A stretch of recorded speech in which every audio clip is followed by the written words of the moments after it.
Dr. Harry Bush, former Group Director of Economic Regulation at the UK Civil Aviation Authority, discusses economic regulation of the UK airport sector. Airline business models have seen major changes over the past 20 years, and I asked Harry how this has affected airport competition and business models, and what it means for economic regulation of airports. I think it's sometimes difficult to sort of imagine yourself back 20 or 30 years and how different the world was then, with national airlines, very much state champions, big hub airports, and the whole model around those two, revolving around those two concepts. And what's changed since is liberalisation, which has enabled the growth of pan-European airlines, able to move their planes around anywhere in Europe, so fly from any 2 points in Europe. You've seen some degree of consolidation of hub airlines. You've seen, therefore, them having some buyer power, development of some buyer power over the hub airports, and you've also seen competition with European hub airports from outside Europe. Very significant. So all this has led to development of a much more competitive airport market, because airlines have choices, passengers have choices, and the airlines have the operational mobility, the operational flexibility to make use of that. So if you look at the degree of churn in routes throughout Europe, it's 15 to 20% a year. And that represents airlines choosing to go to one airport rather than another, testing their routes, responding to the prices that the airports are charging. So a very different, a much more flexible world. And what's that mean for the economic regulation of airports now? So I think what you're now seeing is, as I said, a development of much more competitive airport market, and that then calls into question whether you need regulation which is really designed for the constraint of monopoly. If you don't really have monopoly, what's the role of regulation? So I think that there's a case for saying that in general you should avoid regulation and move much more, as in other sectors of the economy, to relying on competition law. But even where you do have regulation, there's a case that it needs to be much more strongly justified in the past. We need regulators and competition authorities to look at the market power of airports and determine whether they've got market power, what degree of market power, and therefore how much regulation is required. And it seems to me that the general proposition would be that regulation of airports generally isn't required, but that where it is, it needs to be much more flexible, much more encouraging of commercial relationships between airports and airlines, and less cost-based than it has been in the past. Looking at some of these changes and the range of different regulatory models around the world, how do you think economic regulation will adapt to changing market conditions?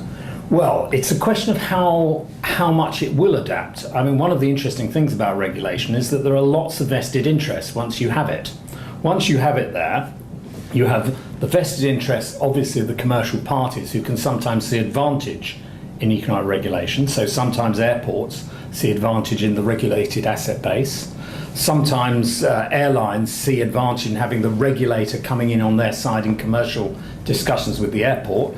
And of course you have the regulators themselves who often have a vested interest in regulation and sometimes have an idea that they can perfect the perfect regulation there, the regulation that will really help the passenger. Now, where there's monopoly and the alternative is real abuse by monopolists, there's an argument for that. But where there's quite a degree of competition, then it's very difficult to see the regulator adding a huge amount of value. So I'm concerned that the process of change will be very much slower than it should be. But moving on from that, I think that there are options out there for different forms of regulation. I mean, I've been very impressed with how the Australians have managed their system over the last 10 or so years, where they definitely have airports with market power because the geographical distance means there's not a great deal of competition possible between them. But they have managed to come up with a system whereby they rely, if you like, on the threat of regulation. And the regulator stays out of it. There's a periodic review of how things have gone. Some adjustments are made to the arrangements. But in general, it's left unregulated with the airports kept honest by the threat of regulation, and airlines thereby encouraged to deal commercially with those airports. That's certainly one model. Another model is to look, to some of the emerging markets where, for instance, in Brazil, they've gone for a much more formulaic, price-led approach rather than looking at costs in detail, and that was from a concession basis. But that again provides some new thinking around how you try to get regulators out of the detailed cost invigilation of airports and focus much more on the output that the customer wants, whether it's actually price or service quality. Looking at airport privatisations now, we're seeing a more canny process where vendors are including passenger service commitments in their decision making rather than purely asset valuations. Do you think regulation is adapting to reflect this greater focus on the passenger?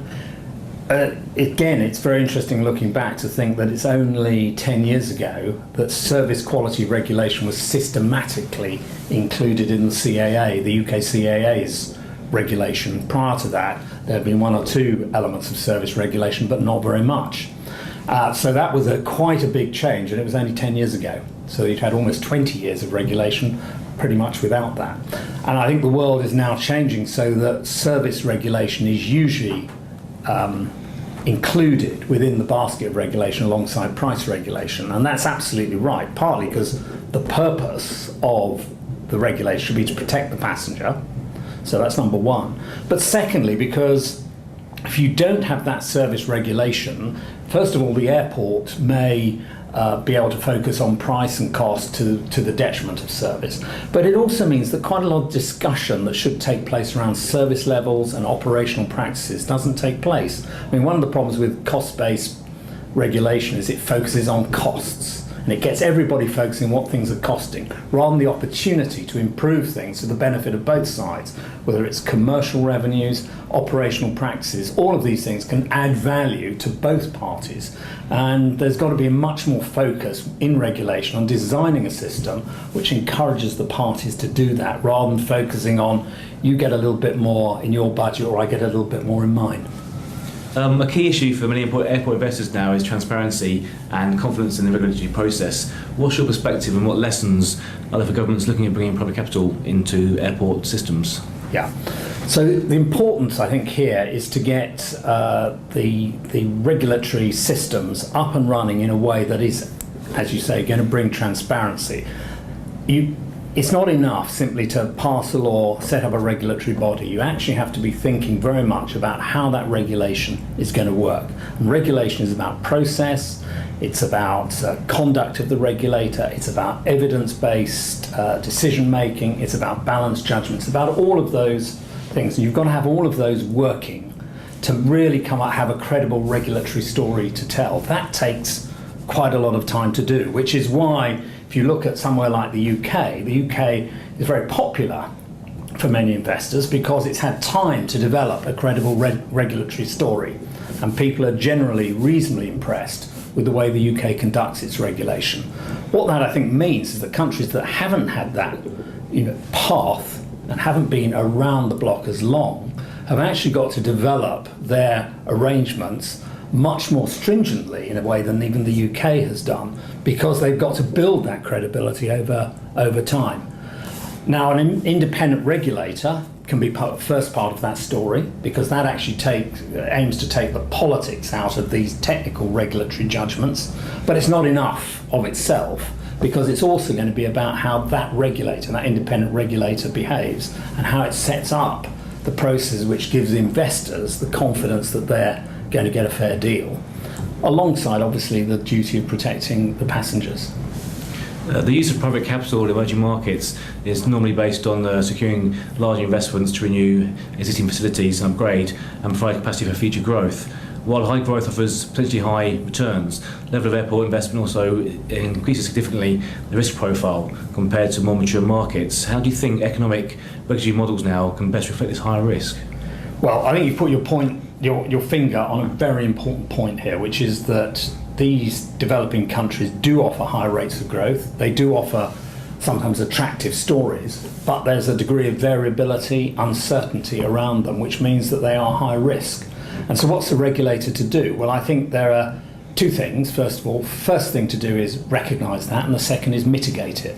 So in terms of recognising, and I think in terms of regulatory judgments, there needs to be a real sense that allowed returns have to be higher than you would find in comparable airports, or comparable utilities indeed, if we broaden this out, in Europe and other developed countries, where there are much more stable patterns of growth and much more well-established entities. So when people are looking, regulators are looking at what are the appropriate comparators, those appropriate comparators should be other emerging markets, not necessarily looking to the really gilt-edged utilities of Western Europe.